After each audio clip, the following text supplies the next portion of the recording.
Buonasera e ben ritrovati con l'informazione flash di New Sicilia e i principali titoli del pomeriggio. Colpi di pistola sono stati esplosi allo Zen 2 di Palermo contro le sedi dei centri Andala e Albero della Vita, due associazioni impegnate in azioni di volontariato e a sostegno sociale del quartiere. I carabinieri hanno acquisito le immagini di videosorveglianza della zona e stanno raccogliendo testimonianze anche per stabilire con esattezza quando si è verificato l'episodio. Al momento non sembra un atto intimidatorio.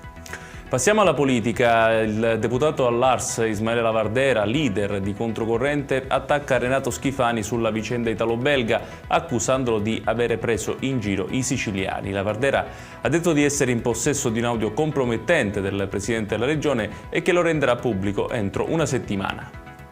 Restiamo a Palermo, dove c'è un nuovo assessore nella giunta del sindaco Roberto Lagalla. Si tratta di Antonio Rini, che prende il posto di Giampiero Cannella, nominato nelle scorse settimane sottosegretario al Ministero della Cultura. Rini è consigliere comunale e coordinatore cittadino di Fratelli d'Italia.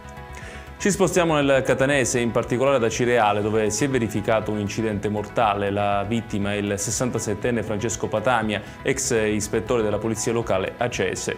L'uomo si è ribaltato con la propria auto in un terreno privato nella frazione marinaria di Santa Maria la Scala. L'urto è stato molto violento e ha portato al decesso dell'uomo prima dell'arrivo dei soccorsi. Nuova scoperta archeologica a Gela, dove sono state rinvenute monete del V secolo a.C. nel sito Orto Fontanelle. Si tratta di una scoperta che potrà dare molte informazioni sul periodo greco di Gela grazie alle ottime condizioni e alla perfetta leggibilità dei reperti, ha sottolineato l'assessore regionale alla cultura Francesco Paolo Scarpinato. Ed è tutto per questa edizione. Tutti i dettagli su queste notizie li trovate come sempre sul nostro sito www.newsicilia.it.